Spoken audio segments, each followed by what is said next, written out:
বিশাল সে কোথায়? কিন্তু কি হয়েছে স্যার? দেখুন, আসলে ব্যাপারটা হলো ডক্টর যশবন্ত আর আয়েশার খুনে আমাদের মনে হয় হয়তো বিশালের কোনো হাত আছে। এ আপনি কি বলছেন? অভিযোগ প্রমাণিত হয়নি, কাউকে গ্রেপ্তার করতে পারেননি, তো যে কোনো কাউকে ফাঁসিয়ে দেবেন? দেখুন, সিআইডির কাজই হচ্ছে অপরাধী পর্যন্ত পৌঁছানো, নাকি কোনো নিরপরাধীকে ধরে এই কেসটা বন্ধ করে দেওয়া। আপনি দয়া করে একটু বিশালকে ডাকবেন। দাদা খুন করতেই পারে না।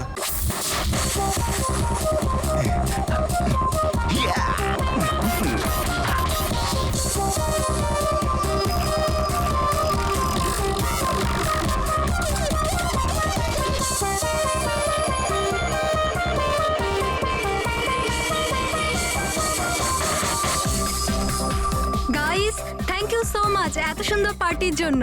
লোক ঠিকই বলে নিজের দেশ নিজের হয় আর নিজের বন্ধুরা নিজের হয়। ঠিক। আর নিজের গার্লফ্রেন্ড নিজেরই হয়। I love you so much.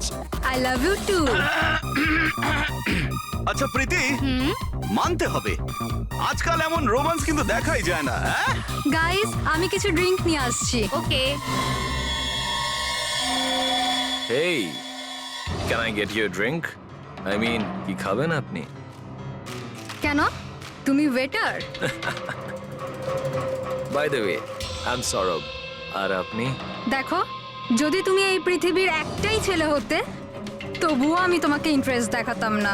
তাই এই নাম টাম জিজ্ঞেস করে টাইম ওয়েস্ট করো না। Hello hello,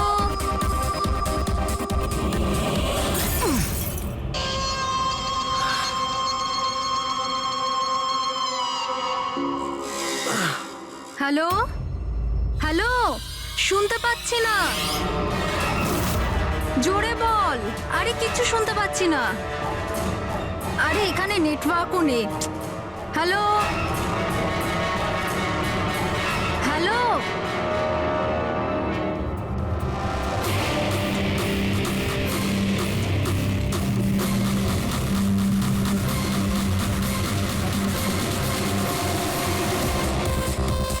can you hear me? Tanisha, network কি করে চলে গেল?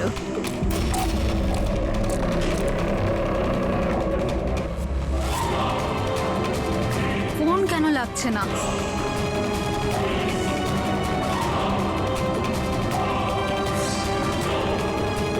হ্যালো আয়েশা, আয়েশা তুই আমার কথা শুনতে পাচ্ছিস?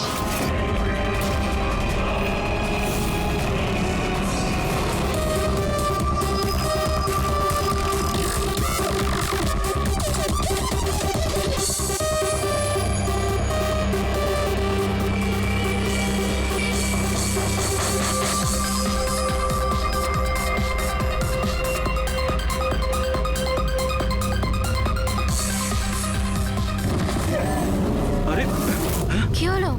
কি? আয়েশা!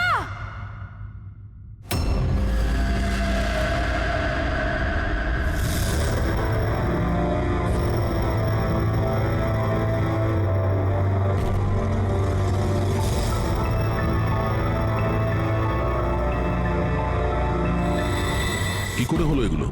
হ্যাঁ, জানি না স্যার এসব কি করে হলো।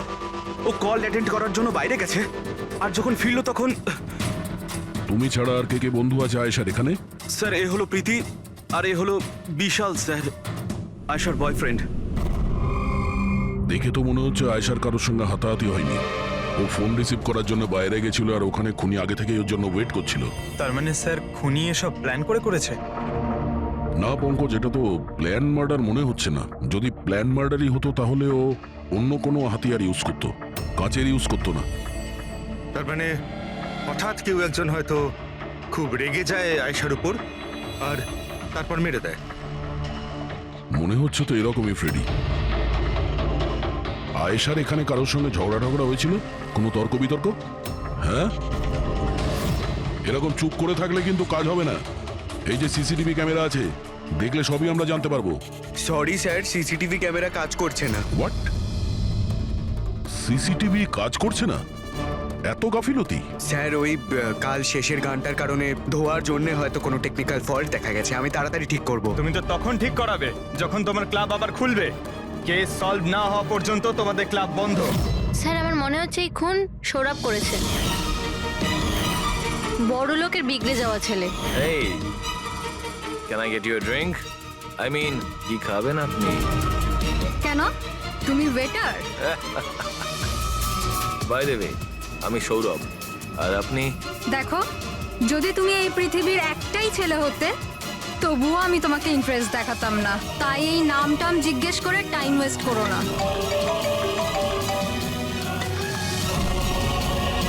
যখন আয়েশাকে উত্তর দেয়নি তখন ও রেগে পিছন পিছন বাইরে গেল। সৌরভ কোথায়? স্যার ও তো নেই। তোমাকে বলেছিলাম না আমি, কেউ এই ক্লাব থেকে বাইরে যাবে না। স্যার যেতে দিইনি আমি, হয়তো ও অপরাধ করার পরেই পালিয়ে গেছে, আয়েশার ভেতরে আসার আগেই। এই আয়েশা আর সৌরভ বাইরে কোন দিকে গেছিল? স্যার ওইদিকে।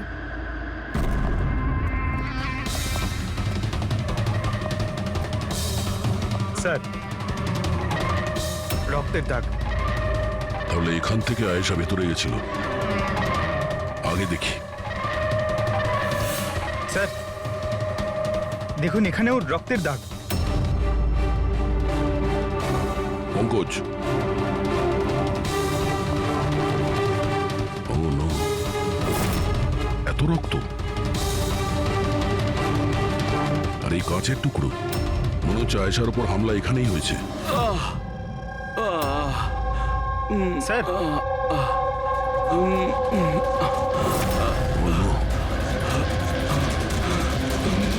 আচ্ছা, এ সৌরভ নয় তো? এর পরিস্থিতি খুব খারাপ, অ্যাম্বুলেন্সকে ফোন করো। ক্লাবে এতগুলো লোকের মাঝখানে একটা মেয়ের খুন হয়ে গেল, মামসাদদের খুঁজে পাওয়া যাচ্ছে না। সিসিটিভি ক্যামেরা আছে কিন্তু কাজ করছে না। তার থেকেও বড় কথা, এখানে কেউ কিছু হতে দেখেনি। কি অদ্ভুত ব্যাপার না? আয়েশা এভাবে আমাকে ফেলে রেখে যেতে পারে না। আমাদের এখানে আসাই উচিত হয়নি। প্লিজ ডোন্ট ক্রাই, নিজেকে এভাবে দোষ দিও না। ডোন্ট ওয়ারি, সব ঠিক হয়ে যাবে। আপনার বান্ধবীর এখানে খুন হয়েছে আর আপনার এই ব্যবহার, হ্যাঁ? এতক্ষণ ধরে এখানে যা হয়েছে তাতে মনে হচ্ছে যে খুনি এখানে আয়েশাকে মারার উদ্দেশ্য তো এসেছিল না, রেডি হয়ে আসেনি। এখানেই ক্লাবে এমন কিছু হয়েছে যার জন্য ও রেগে গিয়েছিল, আর তাই ও আয়েশাকে খুন করে দিয়েছে, আর তার সাথে সৌরভের ওপরও হামলা করেছে। আমার মনে হচ্ছে যে ওই খুনি আপনাদের মধ্যে কেউ একজন। ফ্রেডি, পঙ্কজ, এখানে যত লোক আছে তাদের সবার ডিটেলস নাও। মাফ করবেন রাইমা, আমি নিজের দিক থেকে অনেক চেষ্টা করেছি, কিন্তু এখন এর থেকে বেশি সাহায্য আর করতে পারবো না। ইটস ওকে ডক্টর, আপনার যা করার ছিল আপনি সবকিছু করেছেন, আর আমরা এর বেশি আর কি করতে পারি?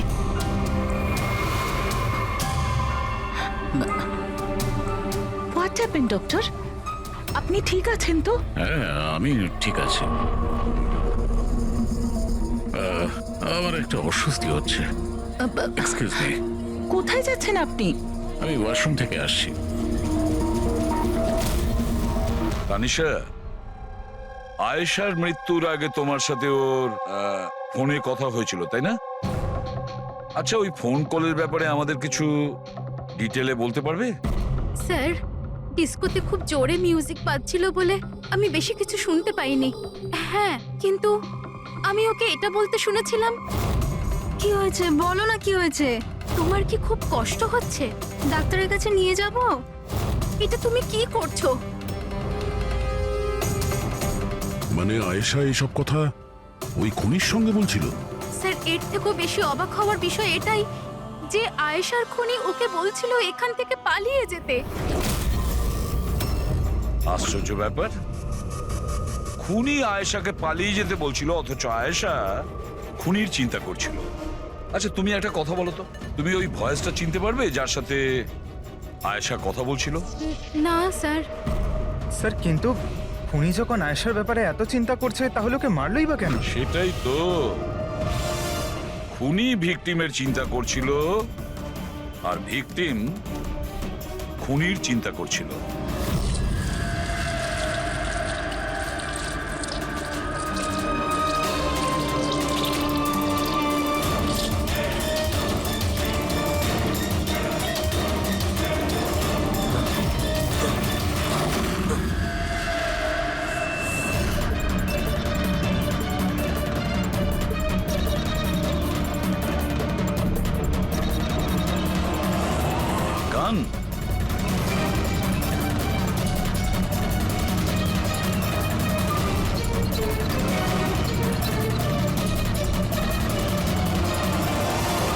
স্যার, ওর যেখানে গুলি লেগেছে সেটা ছাড়া ওর শরীরে আর কোথাও আঘাতের চিহ্ন নেই।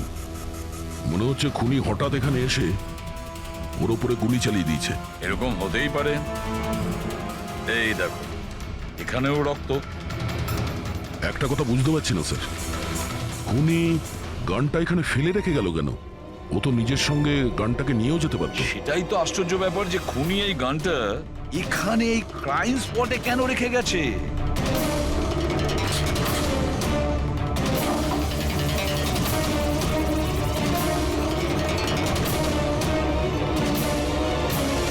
স্যার, এই দেখুন, নিচে এখানে এই টেপটা আটকানো ছিল। ওয়াশ বেসিনের নিচে টেপ? মনে হচ্ছে এখানে টেপ দিয়ে কিছু আটকে ছিল যেটা এখন এখানে নেই। হতে পারে এই কেসের সঙ্গে রিলেটেড কিছু। নিশ্চয়ই দেখতে হবে। রায়মাদেবী, ডক্টর যশবন্ত আপনার ডক্টর ছিলেন তো? আপনারা এখানে এই টেবিলেই বসেছিলেন? হ্যাঁ, আসলে উনি আমার অসুখের কথা বলতেই আমার সাথে দেখা করতে এখানে এসেছিলেন। খুব ভালো মানুষ ছিলেন উনি। আজ যখন আপনি ওর সঙ্গে কথা বলছিলেন, আপনার কি মনে হয়েছিল যে কোনো ব্যাপার নিয়ে ও একটু ডিস্টার্ব ছিল? ডিস্টার্ব তো নয়, কিন্তু হ্যাঁ, হঠাৎ করে ওনার শরীর খারাপ হয়ে গিয়েছিল আর উনি এক্সকিউজ মি বলে ওয়াশরুমে চলে গিয়েছিলেন। আমি তো ভাবতেই পারিনি যে এরকম একটা ঘটনা ঘটবে। স্যার, হ্যাঁ, এ হলো এই কফি শপটার ম্যানেজার। এখানকারও সিসিটিভি ক্যামেরাগুলো কাজ করছে না।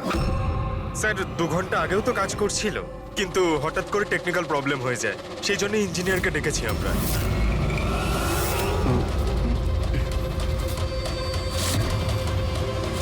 এই,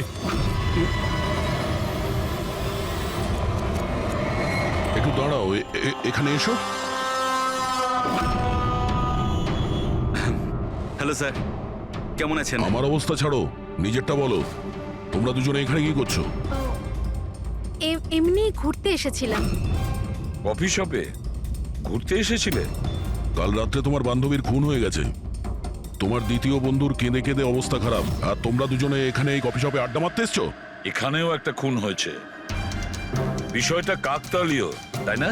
সত্যি কাকতালীয়ই বটে, কারণ আমরা তো জানি না ডক্টর যশবন্ত কে।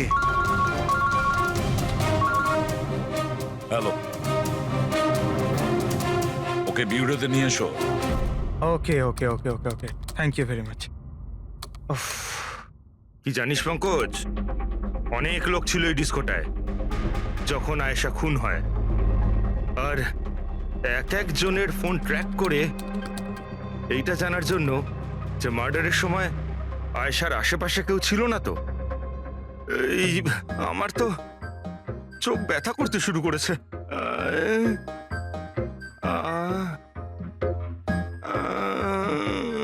আরে স্যালাডগুলো চোখে লাগানো বন্ধ করুন ফ্রেডি স্যার, আরো কত লোকের নাম্বার ট্রাই করতে হবে, কাজ করুন। ভগবান। সৌরভ, এখন তোমার শরীর কেমন? শরীরের আঘাত না হয় আজ নয় কাল ঠিক হয়েই যাবে স্যার, কিন্তু যা আমি ওই দিন দেখলাম সেটা হয়তো সারা জীবন কোনোদিনও ভুলতে পারবো না আমি। না আমি ওই পাবে যেতাম, আর না আমি আয়েশার চিৎকার শুনতে পেতাম। কিন্তু আয়েশার পিছন পিছন তো তুমি গিয়েছিলে। ও তোমার সঙ্গে ভালো করে কথা বলেনি, সেই জন্য। এই কথাটা সত্যি স্যার যে আমি আয়েশার পেছনে গিয়েছিলাম, কিন্তু আমি যখন ওকে ড্রিঙ্ক অফার করলাম ও বারণ করে দিল স্যার। ইনফ্যাক্ট ও আমার ইনসাল্টও করলো স্যার। তাই আমার খুব খারাপ লেগেছিল স্যার, আর তাই আমি ওর পিছু নিয়েছিলাম। ও মাই গড, কে করলো এই সব কিছু? চলো তোমাকে আমি হসপিটালে নিয়ে যাই। হেই দাঁড়াও, আরে দাঁড়াও। আর তারপরে? স্যার, আমার এখনো মনে আছে যখন আমি ওর রিস্টটা ধরেছিলাম স্যার, সেটা একেবারে নর্মাল ছিল না। ওটা নর্মাল মানুষদের রিস্ট ছিলই না। আমার খুব অদ্ভুত ফিল হয়েছিল স্যার।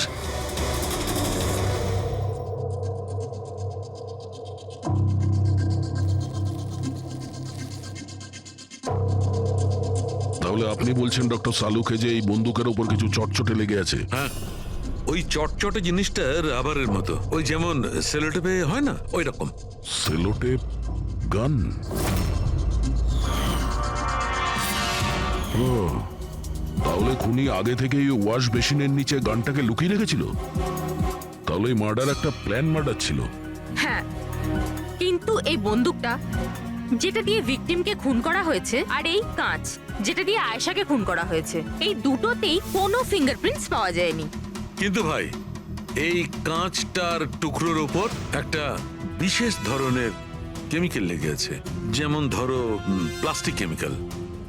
এখন কেন লাগানো ছিল, কি লাগানো ছিল সেটা জানতে হবে, কিন্তু এই দুটো কেমিক্যালই এই বন্দুকটাতেও লেগে আছে, দুটোতেই। ডক্টর সালুকে, আপনি তো বলছিলেন এই গানের মধ্যে ওই সেলোটেপের গাম লেগেছিল। সেটা তো ছিলই, তাছাড়া কেমিক্যালও আছে। ওটা ছাড়া এই কেমিক্যালও আছে। তার মানে এই দুটো মার্ডার, এদের দুটোর মধ্যে কোনো কানেকশন আছে। আর জুবিন আর প্রীতির ওই ক্রাইম সিনে থাকা কোনো কাকতালীয় ছিল না। একদম, তুমি একদম ঠিক বলছো। দা, তোমার কথা আরো একটা জিনিস প্রমাণ করছে। এই দুটো লাশের উপরই আমি তেলের মতো ফেরোমন পেয়েছি। ফেরোমনস মানে ওই কেমিক্যাল যার থেকে গন্ধ আসে। হ্যাঁ, এই দুটো ভিকটিমেরই এদের দুজনের লাশের মধ্যে একই রকম গন্ধ। একটা ব্যাপার পরিষ্কার, হয়তো দুজনে একই রকম পারফিউম লাগাতো, বা দুজনের খুন একজনই করেছে। জেনারেলি একজন মহিলা লেডিস পারফিউম লাগায়, আর একজন পুরুষ জেন্টস পারফিউম। কিন্তু এই দুজনেই একই রকমের পারফিউম লাগিয়েছে, চান্সটা একটু কম। তার মানে এই দুজনের খুনি একজনই। আয়েশার মৃত্যুর ব্যাপারে দুটো কথা জানা গেছে। এক, ওর বন্ধু তানিশা বলেছে, আর দ্বিতীয়টা সৌরভ বলেছে। তানিশার কথা অনুযায়ী যে খুনি আয়েশাকে ওই পাপ থেকে পালিয়ে যেতে বলেছিল। পৃথিবীতে এমন কোন খুনি আছে সে যাকে খুন করতে গেছে তাকেই সে বলছে যে তুমি এখান থেকে পালিয়ে যাও? তাহলে খুন করতে গিয়েছিল কেন? না না না না না না, গোলমাল আছে, নিশ্চয়ই কোনো গোলমাল আছে। আর স্যার, ওই দ্বিতীয় কথা কোনটা? আর একটা কথা সৌরভ বলেছে। সৌরভ বলেছে যে খুনির কবজি কেমন যেন অদ্ভুত ছিল, সাধারণ মানুষের মতন ছিল না ওর কবজি। হয়তো কবজিতে রিস্ট ওয়াচ কিংবা ব্রেসলেট ছিল। হেড্রিক, বুদ্ধিটাকে একটু কাজে লাগাও, বুঝেছো? স্যার, হ্যাঁ? স্যার, দুটো ক্রাইম সিনেই একটা নম্বর কমন। সেটা কার? আয়েশার বয়ফ্রেন্ড বিশালের, স্যার। বিশাল? বিশাল? এই বিশালকে তো কফি শপে দেখাই যায়নি। তাহলে কফি শপে গেল কখন?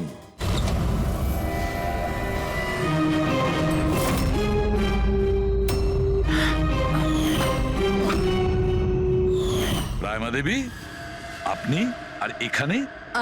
স্যার, এটা আমারই বাড়ি, কিন্তু আপনারা এখানে? ওনাকে কি খুন করেছে সেটা জানতে পেরেছেন? রাইমা, এরা কারা? CID officers. আপনারা প্লিজ ভেতরে আসুন, প্লিজ কাম। সিআইডি? আর স্যার, ইনি আমার হাজবেন্ড, আর এ আমার ছোট ছেলে সন্দীপ। আর বড় ছেলে বিশাল, সে কোথায়? কিন্তু কি হয়েছে স্যার? দেখুন, আসলে ব্যাপারটা হলো ডক্টর যশবন্ত আর আয়েশার খুনে আমাদের মনে হয় হয়তো বিশালের কোনো হাত আছে। এ আপনি কি বলছেন? অভিযোগ প্রমাণিত হয়নি, কাউকে গ্রেপ্তার করতে পারেননি, তো যে কোনো কাউকে ফাঁসিয়ে দেবেন? দেখুন, সিআইডির কাজই হচ্ছে অপরাধী পর্যন্ত পৌঁছানো, নাকি কোনো নিরপরাধীকে ধরে এই কেসটা বন্ধ করে দেওয়া। আপনি দয়া করে একটু বিশালকে ডাকবেন। দাদা খুন করতেই পারে না, আপনারা দয়া করে ওকে ধরে নিয়ে যাবেন না। সন্দীপ, আমরা কিন্তু তোমার দাদাকে এখানে ধরতে আসিনি, আর আমরা এটাও বলিনি যে তোমার দাদা কিছু করেছে। আমরা তো তোমার দাদাকে কিছু প্রশ্ন করব, ব্যাস। আপনারা আমাকে সন্দেহ করছেন? এক মিনিট বিশাল, তুমি ভেতরে যাও।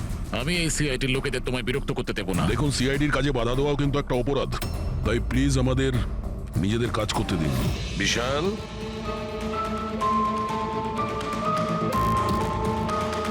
ডক্টর যশবন্ত খুন হয়েছেন ওই ক্যাফেতে, আর তুমি সেই মুহূর্তে ওই ক্যাফেতে ছিলে। কেন, কিসের জন্য গিয়েছিলে ওখানে তুমি? স্যার, আমি তো ওখানে জুবেইন আর প্রীতির সাথে দেখা করতে গেছিলাম। আমি জানতাম না যে আঙ্কেল ওখানে হঠাৎ মায়ের সাথে দেখা করতে আসবেন। আয়েশার সাথে তোমার ঝগড়া চলছিল না? আমি ভীষণ কষ্ট পেয়েছি স্যার ও মারা যাওয়ার পর। আমি জানি না ওকে ছাড়া আমার বাকি জীবন কিভাবে কাটাবো। আমি কিছুদিন একা থাকতে চাই। ঠিক আছে, তুমি গিয়ে রেস্ট নাও। এরপরে কিন্তু দেরি করা যাবে না। আরে আপনারা আবার এখানেও? মাঝে মাঝে নিজের বাড়িতে যান নাকি? সবসময় বিশালের আশেপাশে ঘোরাফেরা করছেন? না স্যার, এমন কোনো কথা নয়। অ্যাকচুয়ালি ও খুব হতাশ হয়ে থাকে, ভাবলাম ওর সাথে থাকলে ভালো হয়। খুব গভীর বন্ধুত্ব, হ্যাঁ? জুবিন, প্রীতি, বিশাল, কড়া নজর রাখতে হবে এই তিনজনের ওপর।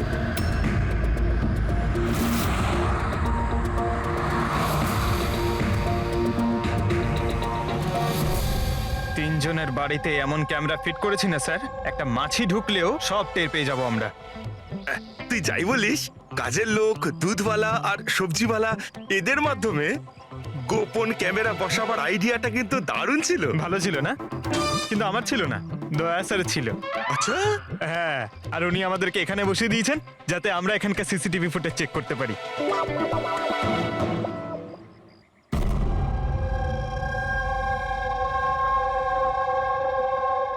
আরে বস, বস একটা বড় সূত্র হাতে এসেছে যেটা এই কেসটার সলভ করতে সাহায্য করবে। সেটা কখন বলবে? আরে বলছি তো। আরে তাহলে বলো তাড়াতাড়ি। আরে ভাই, নিঃশ্বাস তো নিতে দাও। তোমার মনে আছে ওই যে ভাঙা কাঁচের টুকরোটায় আমি প্লাস্টিক কেমিক্যাল পেয়েছিলাম? হ্যাঁ ডক্টর সালুকে, কি ওই কেমিক্যালটা? ওটা হচ্ছে গ্রাফিন, যেটা নকল চামড়া, আর্টিফিশিয়াল স্কিন বানানোর কাজে লাগে। Artificial skin, prosthetic skin, prosthetic skin, prosthetic. দয়া, মনে আছে সৌরভ কি বলেছিল? যে খুনির হাতের ওপর ও অদ্ভুত কিছু দেখেছিল। Prosthetic skin, prosthetic arm. তাহলে কি এই খুন কোনো রোবটের মাধ্যমে হয়েছে?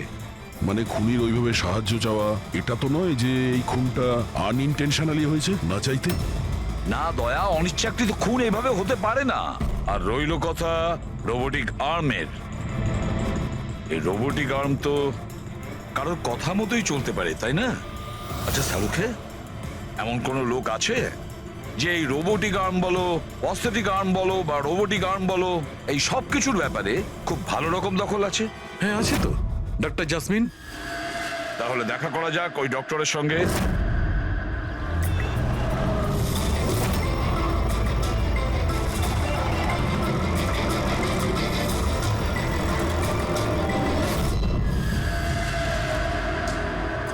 ডক্টর জাসমিন, আমরা এটা জানতে চাই যে যদি এই এরকম প্রস্থেটিক লাগানো হাত লাগানো হয়েছে, রোবোটিক আর্ম, তাহলে কি ওই হাত, ওই আর্ম অন্য কারোর ইনস্ট্রাকশনে কাজ করতে পারে? মানে নকল হাত লাগানো হয়েছে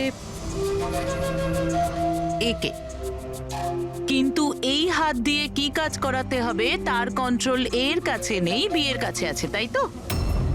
কারণ আমাদের সন্দেহ হচ্ছে যে খুন নিজের ইচ্ছায় করছে না, কেউ ওকে দিয়ে করাচ্ছে। স্যার, এটা শুনে যতটা কঠিন মনে হচ্ছে আসলে ততটা কঠিন নয়। হ্যালো, দামিনীকে একটু ভেতরে পাঠাও। হ্যাঁ, সেই রুগীটাই যার কাল টেস্ট হয়েছিল। রুগী?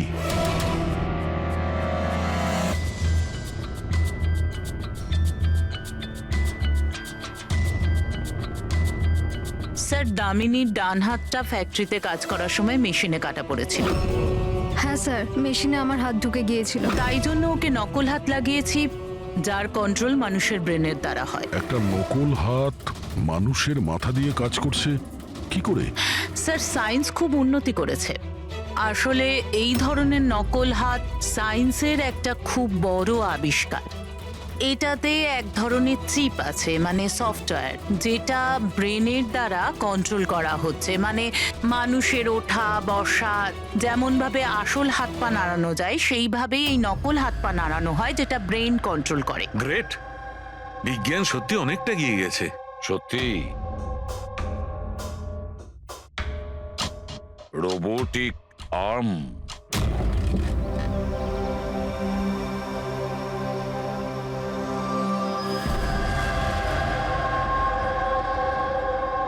বাই। ওরা ওখানে হাত করছে আর আমরা এখানে গাড়িতে বসে আছি।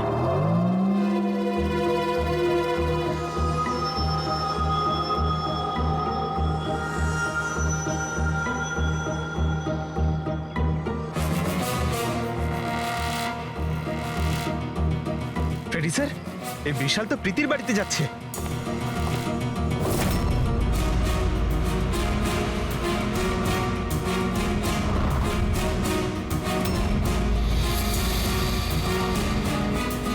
বিশাল, তুমি টেনশন করো না, কেউ কিচ্ছু জানতে পারবে না। আমরা কোনো না কোনো উপায় ঠিক বের করব, ওকে? এ নাও কফি খাও।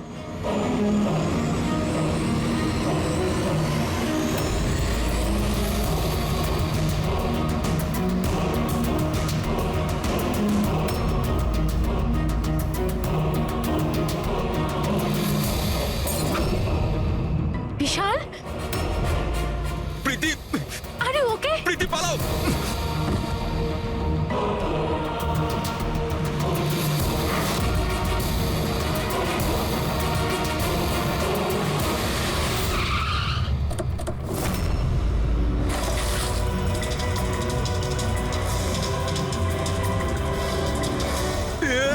বিশাল, না, বিশাল ছাড়ো।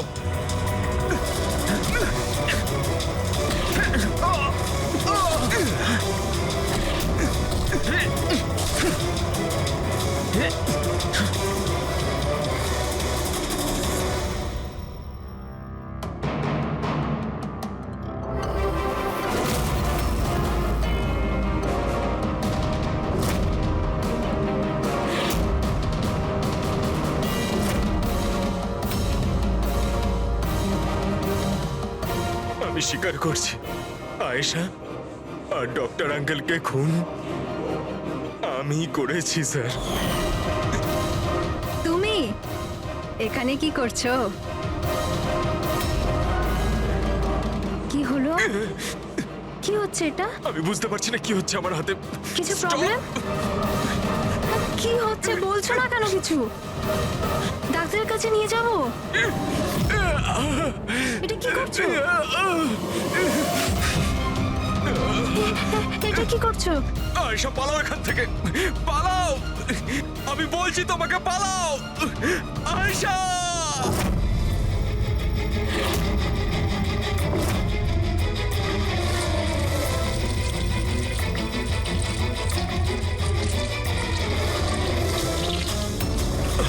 ডক্টর পালিয়ে যাও এখান থেকে।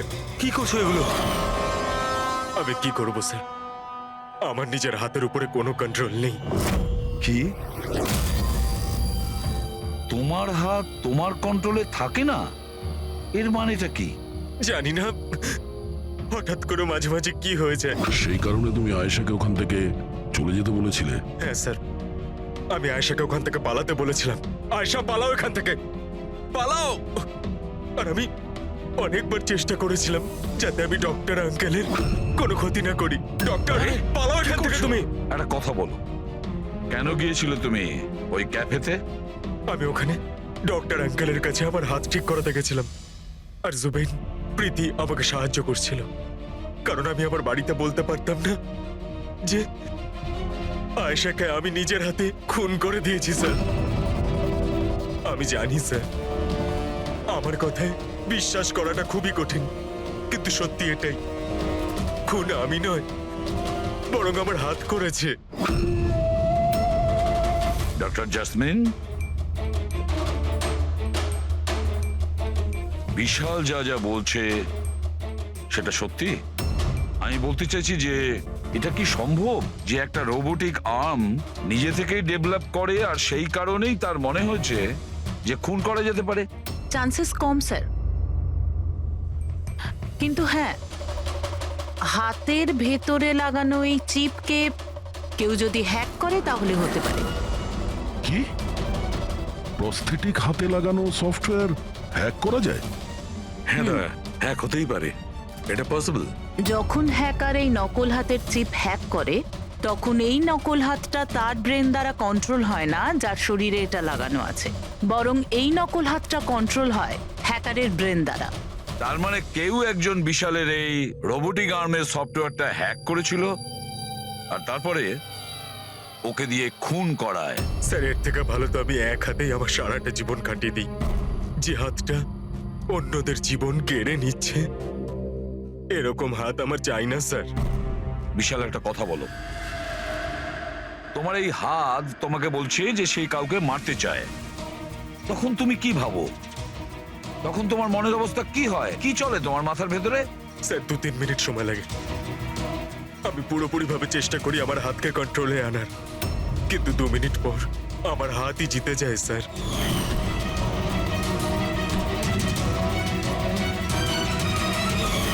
চিন্তা করো না, এবার আমরা তোমার এই রোবোটিক আর্মের ভেতরে একটা ট্রান্সমিটার ফিট করব, আর যার থেকে আমরা জানতে পারবো যে ও কাউকে মারতে চায় বা হয়তো কারোর থেকে ইনফরমেশন পাচ্ছে যে তুমি গিয়ে খুন করো, সেটাও আমরা জানতে পারবো। আচ্ছা বিশাল একটা কথা বলো, তোমার আসল হাত হারালে কি করে? স্যার আমি গত বছর ঘুরতে যাচ্ছিলাম, সেখানে একটা রোড অ্যাক্সিডেন্ট হয়। ব্যাস। জীবনে আমাদের অনেকবার পরীক্ষা দিতে হয়। স্যার আমার পরীক্ষা তো শেষ হওয়ার নামই নিচ্ছে না। যখন নকল হাত নিয়ে সারাটা জীবন কাটাবো ভেবে নিলাম, তখন এই হাতটাই আমার জীবন শেষ করে দিচ্ছে স্যার। বিশাল, আমরা তোমাকে কথা দিচ্ছি, না তো তোমার একটা হাত দিয়ে জীবন কাটাতে হবে, আর না তো ওই আসল অপরাধী স্বাধীনভাবে ঘুরতে পারবে।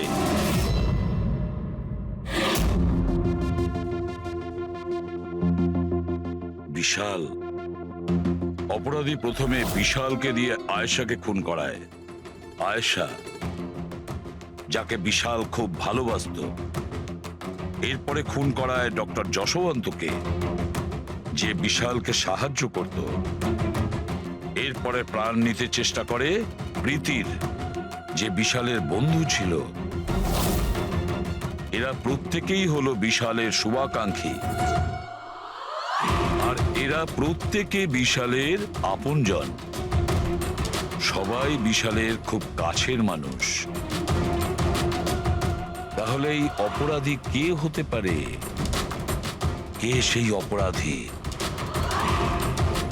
এও তো কোনো কাছের মানুষ হতে পারে, বিশালের কোনো আপনজন। পঙ্কজ, বিশালের অ্যাক্সিডেন্টের পুরো ডিটেল আমার চাই, A to Z। Hello sir, আমি Jaspal. Computer expert? Yes sir. Computer hack করতে পারো? যত বড়ই কম্পিউটার হোক বা সার্ভার, এক তড়িতে হ্যাক করতে পারি। রোবোটিক আর্মের সিস্টেম হ্যাক করতে হবে, পারবে? নিশ্চয়ই স্যার, পারবো। এতে সবকিছু পেয়ে যাবে। হয়ে যাবে স্যার। আর এটার জন্য আমি ট্রেস রাউটিং এর ইউজ করব। সেটা আবার কি? হ্যাঁ স্যার, এই টেকনোলজিটার সাহায্যে বিশালের আশেপাশে প্রত্যেকটা কম্পিউটারকে আমি দেখতে পাবো।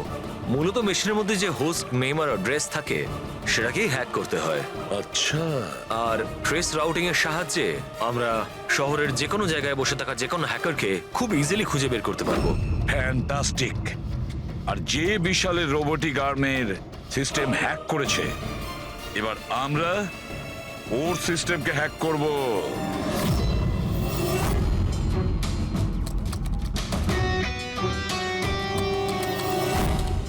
এই দেখুন স্যার, এই সময় বিশালের আশেপাশে এই সবকটা কম্পিউটার অ্যাক্টিভ রয়েছে, আর এর মধ্যে হয়তো কোনো একটাই ওই হ্যাকারের।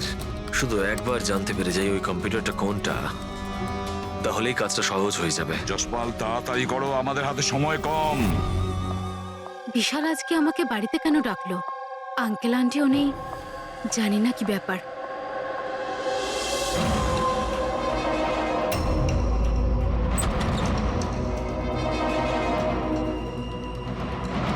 বিশাল, বিশাল। প্রীতি, তুমি জানো যে আমি তোমাকে মারার চেষ্টা করেছি, তবুও তুমি আমার কাছেই এলে। বিশাল, তুমি তো আমাকে ফোন করে এখানে ডাকলে। আমি? হ্যাঁ। আমি কখন ডেকেছি? তুমি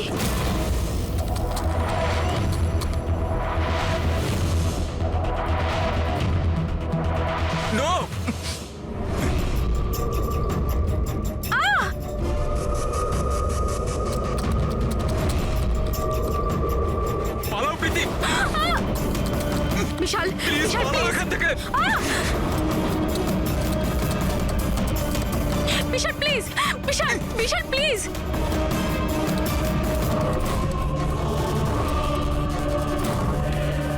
ইয়েস স্যার, ওই হ্যাকারের লোকেশন পেয়ে গেছি।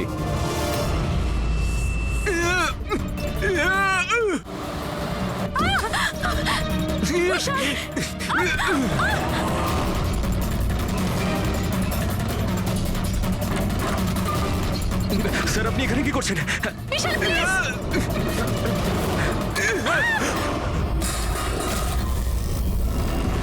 অনেক হয়েছে হ্যাকিং।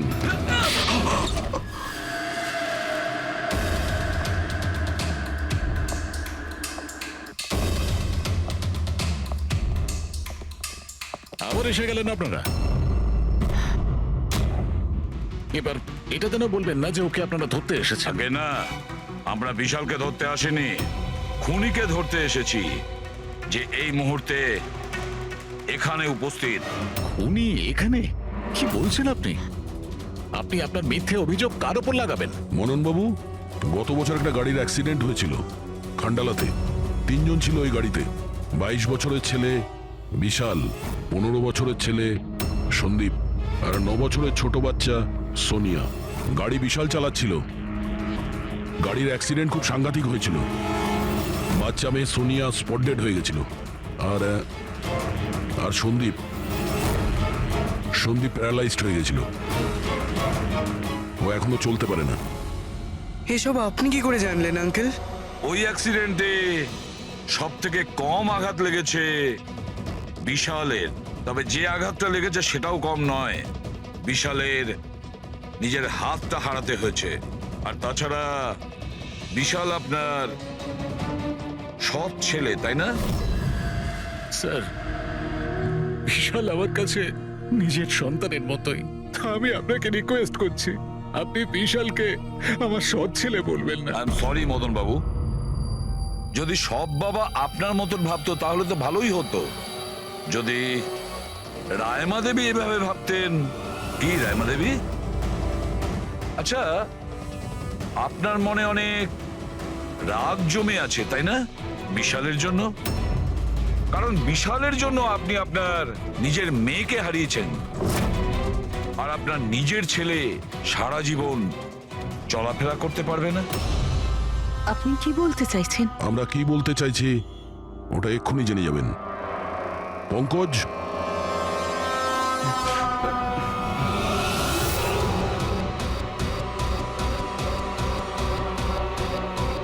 সরি আন্টি,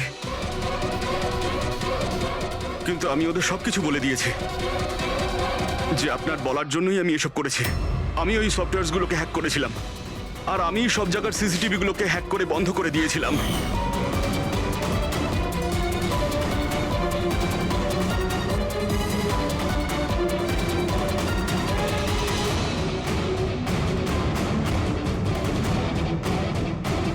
বিশালের থেকে প্রতিশোধ নেওয়ার জন্য আমি ওর গার্লফ্রেন্ডকে মেরেছিলাম। তারপরে ওই ডক্টরকে, যে বিশালকে হেল্প করত, তারপর প্রীতির উপরে আক্রমণ। এসব করার জন্য আন্টি আমাকে অনেকগুলো টাকা দিয়েছিলেন। তুমি যে এতটা নিচে নেমে যাবে আমি ভাবতেও পারিনি। ঠিক আছে, সত্যিটা যখন আপনাদের সামনে এসেই গেছে, তখন আমি আপনাদের সবাইকে এটাও বলছি যে আমি তোমাকে মারার পর ওকেও মারতে চেয়েছিলাম। কারণ যেভাবে আমার আপনজনেরা কষ্ট পেয়েছে, আমিও চেয়েছিলাম বিশাল সেই কষ্টই পাক, ততটা যন্ত্রণা ওরও হোক। ওটা অ্যাক্সিডেন্ট ছিল, একটা ভুল। ভুল? তোমার একটা ভুলের জন্য আমার সারা জীবন অন্ধকার হয়ে গেছে। তুমি রাশ ড্রাইভিং করেছিলে, আর শাস্তি কারা পেল? আমি আর আমার সন্তানেরা। মা, আমি তোমাকে শুধু নিজের মা নয়, ভগবান ভেবেছিলাম। যদি আমাকে শাস্তি দিয়েই তুমি শান্তি পেতে, তাহলে আমাকে অন্তত একবার বলতে পারতে। হাসি মুখে আমি জীবন দিয়ে দিতাম। আমি তোমার জীবনটা চাইনি, আমি তো তোমাকে বাঁচিয়ে রেখে কষ্ট দিতে চেয়েছিলাম। আর আপনারা সবাই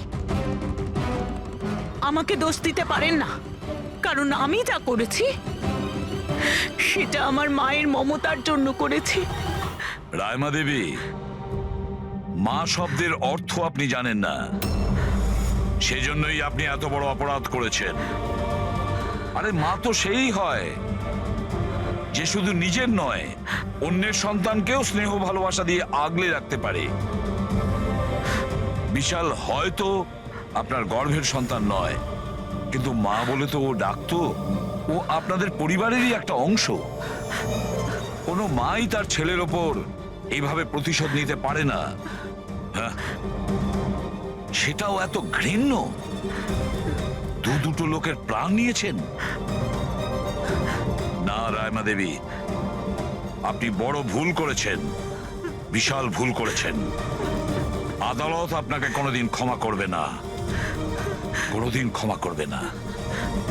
কঠোরতম শাস্তি হবে আপনার।